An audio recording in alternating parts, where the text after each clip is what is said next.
Well, good morning, Phil.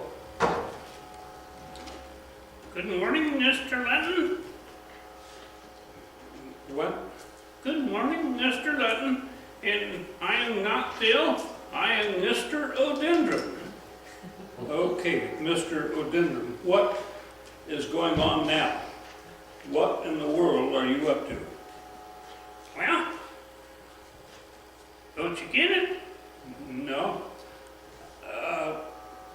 It looks to me like you're trying to imitate Mr. Rogers' Neighborhood. No, that's not it. This is Mr. Odendron's neighborhood.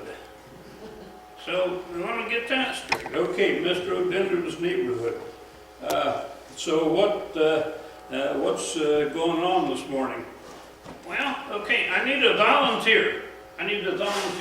Who'll help me out here? Let's see. I gotta have somebody. Olga, will you help me? Will you please help me? Just for a second.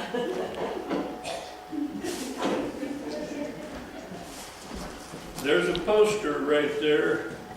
Would you hold it up and let everybody see it? Okay. There's the coaster. Okay, we've got to get it on there.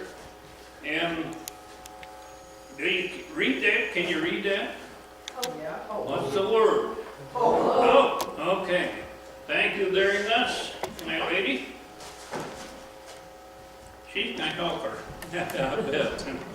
All right, the letter hope. Well, a friend of mine has been having some problems.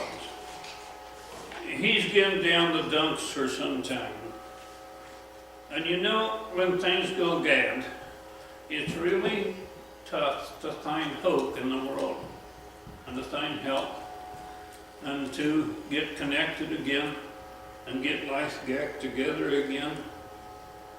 The Annie Kiko that had died in the movie theaters, the Kiko that's died in the schools,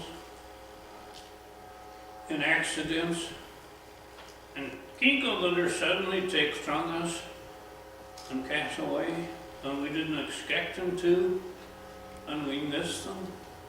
And you know, all these things really hurt. They hurt us way down deep in here. And so we need to find help and hope. And yeah, even many churches have problems too. Yes, that's exactly right. They're full of people that have a lot of problems and a lot of heartaches.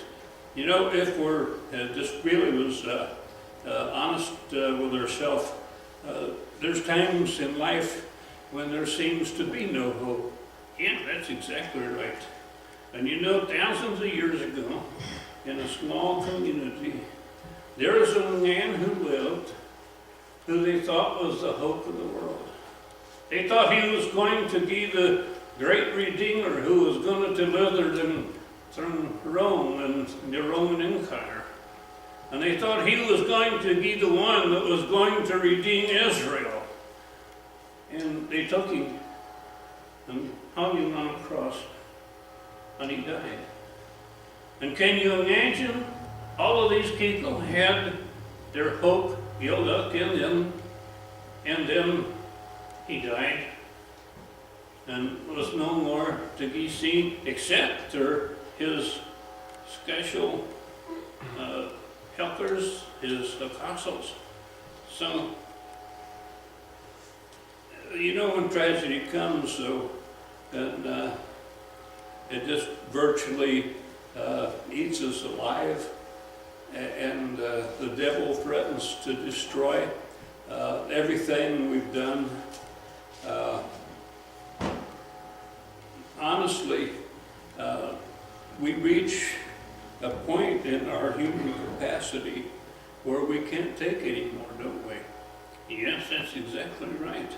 We do.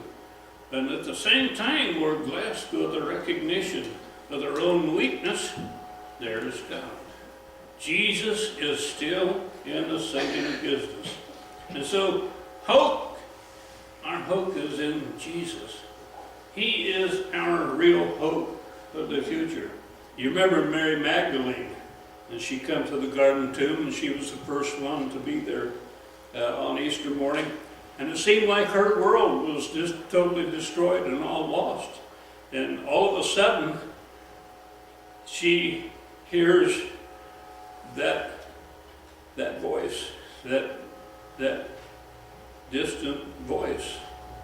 Yes, the voice of hope. John! John!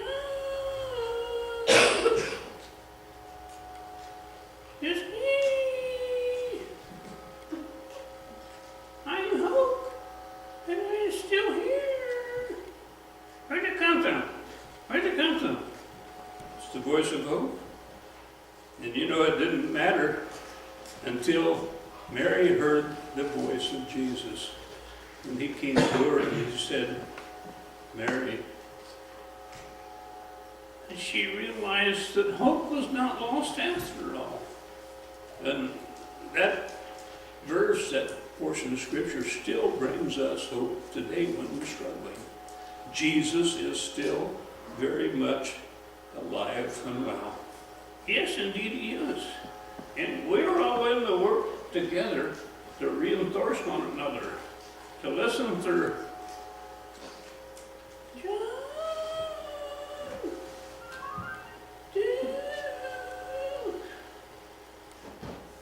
Where'd it come from? I don't know, but it sounds to me like I'm the voice of hope. The voice of hope. He really is here, isn't he? Okay, one of the things we're going to do something together here. Something very special. And we're going to welcome ourselves to the neighborhood. We're kind of the neighborhood right here, you know that? You ever think about your neighbors? Okay? We're going to say this all together now. You help me out, okay? Okay. Brethren's going to lead us here, and we'll all say this together, okay? It's a beautiful day in the neighborhood. It's a beautiful day for a neighbor. Would you be mine? Could you be mine? It's a neighborly day in the beauty wood. A neighborly day for beauty. Would you be mine? Would you be mine? I have always wanted to have a neighbor just like you. I've always wanted to live in a neighborhood with you. So let's make the most of the beautiful day. Since we're together, we might as well say, would you be mine? Would you be mine? Won't you be my neighbor? Won't you please? Won't you please? Won't you please be my neighbor? Hi, church neighbor. I'm glad we're together again. All right. Very good. Thank you. Give yourself a hand. Very good. Okay, now, dude's going to tell us about the coaster up here. So I'm going to go back here and retire. I've worked hard this morning, and I'm going to take a rest, and dude's going to tell you about the coaster.